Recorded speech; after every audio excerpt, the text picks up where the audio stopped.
APEC works at a sort of two levels. One is there'll be a lot of initiatives working away, trying to move things in the direction we've always moved, which is basically economic integration around the Asia Pacific.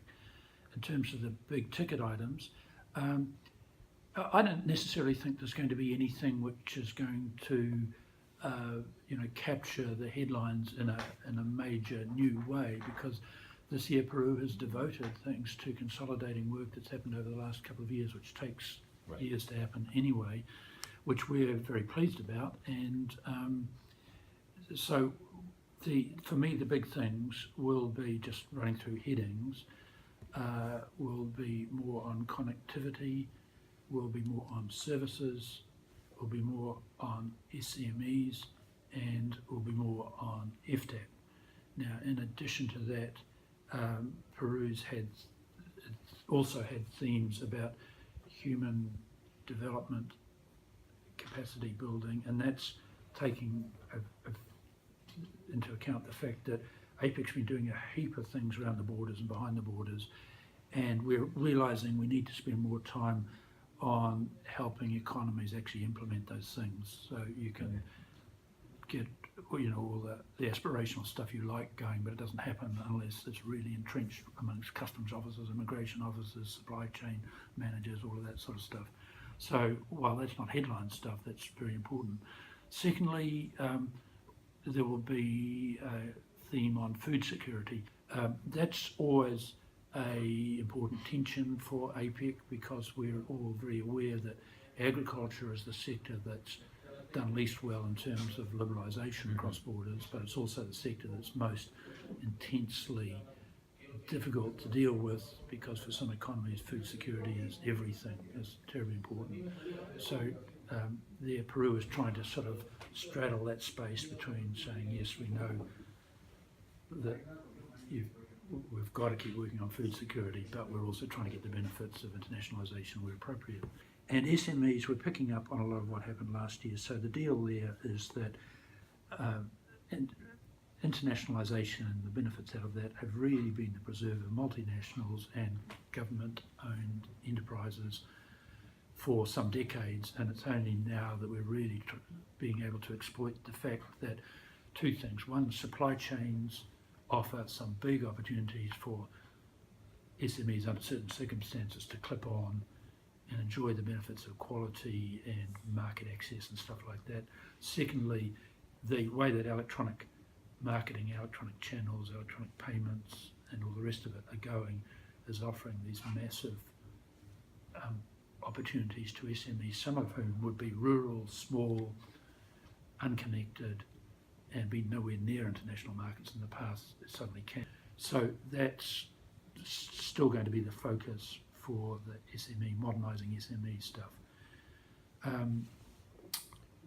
FTAP, we're at a stage where we're well advanced on the strategic study, and I think we're pretty nearly agreed all the text of the chapters, and that will only leave the recommendations. But there we all know that the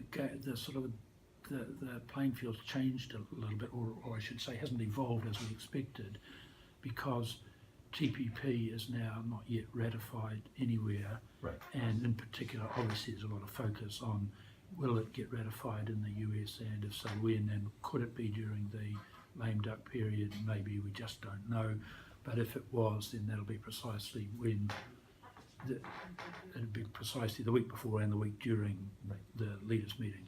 So the thing has to be written in a way that takes that into account, and either still builds on a set of stepping stones where TPP would be an obvious stepping stone, possibly RCEP and Pacific Alliance as well. I should say also RCEP hasn't met its deadlines. Right. And they're meeting in October. Yeah. Would they get a resolution this year? Possible, but doubtful, likely next year. So it's progressing, but it's slow. And so we're saying, well, I think the aim is to keep FTAP in good shape and moving, but not reaching a resolution point for the Lima meeting because of the background circumstances. And then it's likely it'll get picked up next year under Vietnam leadership, and the background will be a bit clearer, where either TPP and RCEP are in place and we build on those, or they're not. Right. In which case we'll have to rethink IFTAP, and could that be the leading way forward? Just don't know. So that's not as clear as it might be, but it's still going to be, you know, a centrepiece for the Lima meeting. Connectivity was something that started actually in Indonesia year, but China year really sort of pushed it forward.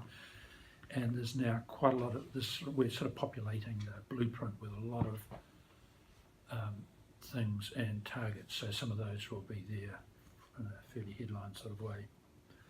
And then I'd say the other big thing which Peru definitely wants to see happen is the services side moving forward. We're now on the point of signing off on a services competitive roadmap that will have to go to leaders to sign off on. Okay. And that's saying that services is an area that APEC does not lead the world in. I'd say we do lead the world in some respects on merchandise trade, but we don't on services trade. It's now big everywhere. Services in China is the biggest sector in the economy now. Services trade is now growing very fast. In fact, is the source of most trade growth in the region. Now, of course, that's happening against the counter, which is that merchandise trade is not growing at the moment. And so we're pretty interested in it. And again, the electronic scene has just changed all of that. And we know it's putting a lot of focus on these areas like internet economy, data trade, and so on.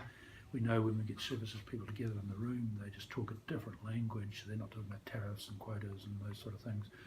They're talking about joining up electronically and about data roaming and about plans about who owns data and cybersecurity and those sort of things. So again, a lot of stuff going on that, and that'll come together in this competitiveness roadmap, which will also try and identify blockages to that. But we've got quite a catch-up job to do on that.